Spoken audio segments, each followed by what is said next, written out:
Bom dia, gente. Eu tô passando aqui para deixar aquela meditação e o que eu vou deixar no final do vídeo é incrível. Então fica comigo até o final.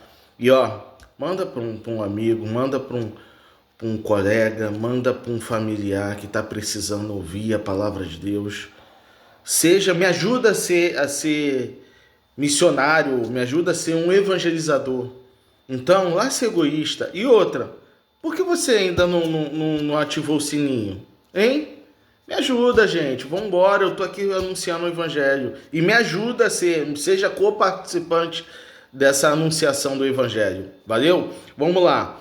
Evangelho de João, capítulo 8, versículo 8, diz assim: E tornando a inclinar-se, escrevia na terra. Quando ouviram isso, saíram um a um, e começaram pelos mais velhos até os últimos. Ficaram só Jesus e a mulher, que estava no meio. Endireitando-se Jesus, e não vendo ninguém mais do que a mulher, disse: Mulher, onde estão teus acusadores? Ninguém te condenou?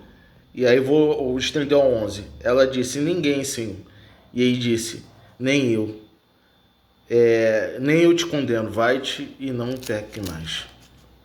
Uma coisa fantástica aqui é que o Evangelho, uma das palavras-chave do Evangelho é perdão. É perdão, é misericórdia. São sinônimos, né? Perdão, misericórdia, graça. Esses são um dos principais pilares do reino de Deus. E aqui não foi diferente. Quando Jesus, diante daquela oportunidade, Jesus subiu ao monte, e aí a primeira lição, o preparo espiritual, a sabedoria que vem do alto, e vale reforçar que Jesus estava em carne. Obviamente a sua natureza divina também estava ali presente, mas Jesus veio para deixar um exemplo. Então, muitas das coisas que ele fez usando a sua natureza humana. E uma das coisas que ele nos ensina a isso é esse diálogo, quando ele subiu ao monte para falar com o Pai, é um exemplo para nós. Quer sabedoria do alto? Vai buscar o Senhor. Vai para o monte se você gosta de ir para o monte. Vai para o seu quarto se você gosta do seu quarto. A importância não é divinizar nenhum dos lugares. Ali, o que a orientação é um lugar reservado para você estabelecer intimidade com teu Deus. E isso é a tônica. Essa é a tônica. E aí Jesus está descendo no Monte das Oliveiras, e ele está descendo ali, e ele está indo para o templo, em direção ao templo. E o templo ali é um lugar de julgamento. Uma coisa interessante, ali que era as pessoas levavam os animais, né, para expiar, né, seus pecados. E ali uma coisa interessante, que quando chegando ali, aqueles homens levam aquela mulher que foi pega em ato de adultério, né? E uma coisa muito interessante, a mulher não adulterou sozinha. Cadê o homem? Olha como é que já começa a expor a hipocrisia humana. E eu não quero entrar aqui em lutinha de gênero, não. O que eu quero expor é a nossa hipocrisia, todos nós. Todos nós. Quando alguém vem te julgar, ela é tão hipócrita quanto eu e você.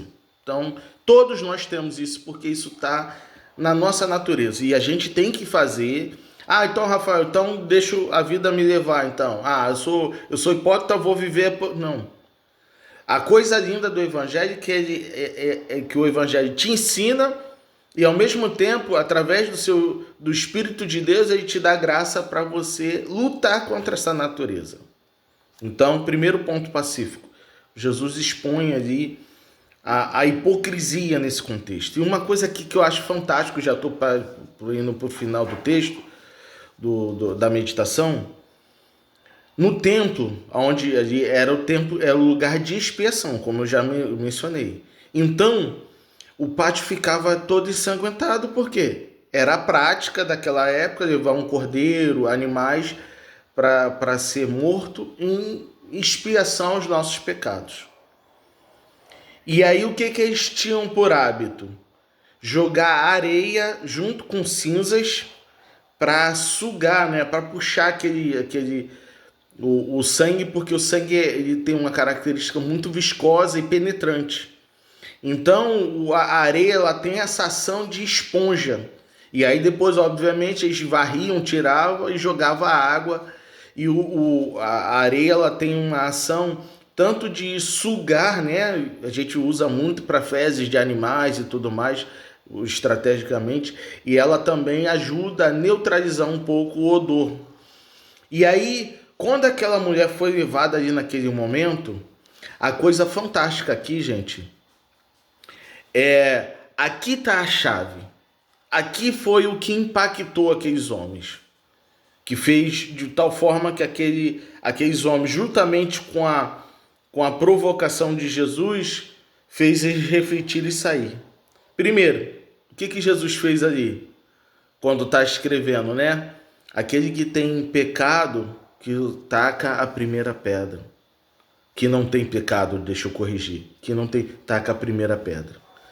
Só que a coisa fantástica está aqui. E isso aqui mexe muito comigo. E eu acho fantástico. Quando Jesus está escrevendo e abre uma aspa que eu já vi até gente falando, especulando o que Jesus falou, a Bíblia não está preocupada em mencionar o que Jesus escreveu. A tônica ali é outra. Conforme Jesus ia escrevendo, o que estava expondo ali? O sangue que estava ali embaixo. Sabe aquela mensagem ali subliminar que Jesus estava passando para aqueles homens que estavam prestando atenção? Ao ver aquele sangue, Jesus estava falando assim: você estava aqui ontem pedindo perdão pelos seus pecados. Meu Deus. Isso aqui é tremendo, gente. Não dá pra gente ser arrogante. Não dá. Não dá porque é graça de Deus. Cara, isso aqui é tremendo, não? Se você pegar essa profundidade, e aí depois Jesus dá outra lapada. Quem tem primeiro, quem não tem pecado, que taca a primeira pedra. Não tem como. Aquela palavra entrou juntamente com o que aqueles homens visualizaram como uma flecha na mente e no coração daqueles homens. Ou seja, hoje vocês querem julgar, vocês estão se achando apto a julgar essa mulher. Ontem você estava derramando sangue inocente aqui, suplicando perdão de pecados. Não dá, gente. Por isso, quando eu aproximo disso aqui, ó, e não é falsa modéstia, não. Dá temor. Dá temor, porque o evangelho é fantástico. E isso aqui é um espelho, sabe por quê? Quando eu me aproximo disso aqui, ele reflete minha pequenez, minha fragilidade, minha total dependência do Espírito Santo. Que essa reflexão possa impactar o seu coração assim como tem impactado o meu coração.